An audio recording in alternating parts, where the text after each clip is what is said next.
Hello, friends, and welcome back. So, today's topic for discussion is phishing. So, without wasting any time, grab a notepad and let's start. What is phishing? Phishing is the act of attempting to acquire information such as username, password, and credit card details as a trustworthy entity in an electronic communication. Communications claiming to be from popular social websites, auction sites, online payment process, or IT administrators are commonly used to lure the unsuspecting public. Phishing emails may contain links to websites that are infected with malware. What are some of the phishing techniques?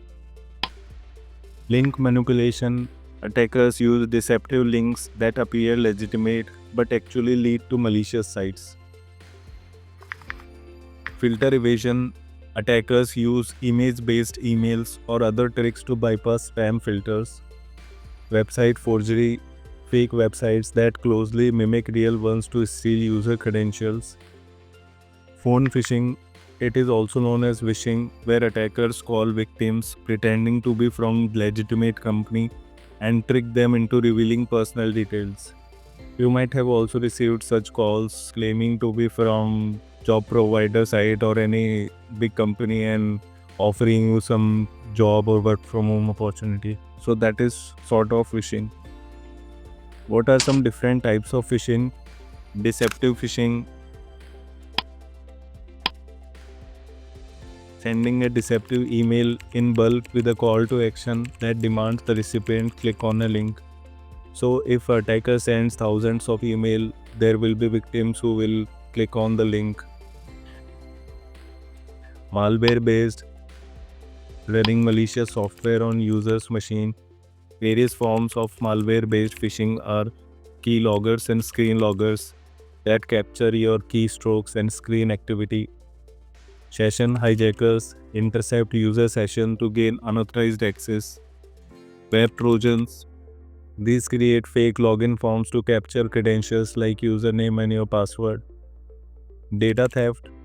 Malware steals personal data from infected devices. DNS-based phishing. It interferes with the integrity of the lookup process for a domain name and exploits vulnerabilities in domain name systems. Forms of DNS-based phishing are hosts file poisoning. It redirects users to fake websites by modifying local host files, polluting users' DNS cache, corrupts DNS records to mislead users.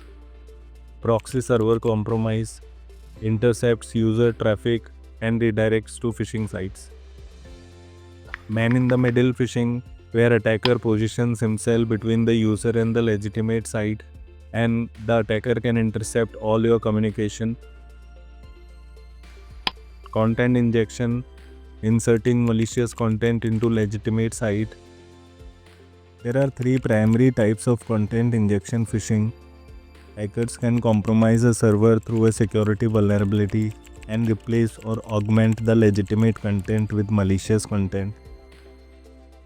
Malicious content can be inserted into a site through a cross-site script vulnerability, and malicious actions can be performed on a site through a SQL injection vulnerability. What are causes of phishing? Misleading emails, where users fall for fraudulent messages. No check of source address. Attackers spoof legitimate email addresses. Vulnerability in browsers. Weak security settings allow fake websites to appear real. No strong authentication at websites of bank and financial institutions. Many websites lack multi-factor authentication, which is very important in today's world. Limited use of digital signatures. Digital signatures verify email authenticity, but they are rarely used. I have discussed more in details about digital signature and their working in my earlier video, which you can go and watch for better understanding. Non-availability of secure desktop tools, lack of user awareness, where users don't recognize phishing attempts, and some vulnerabilities in applications. Anti-phishing techniques, social responses, user education and awareness, training users to recognize phishing emails. Email phishing campaigns can be started within organizations. some technical approaches, helping to identify legitimate websites, using SSL certificates to verify authenticity, browsers alerting users to fraudulent websites, eliminating phishing mail, monitoring and takedown, and legal approaches like government and regulatory bodies enforcing strict cybersecurity laws against phishing. So the conclusion is no single technology will completely stop phishing. However, a combination of good organization and practice, proper application of current technologies, and improvements in security technology has the potential to drastically reduce the prevalence of phishing and the losses suffered from it. So guys, this is all we have for today. If you enjoyed this video, don't forget to check out another videos.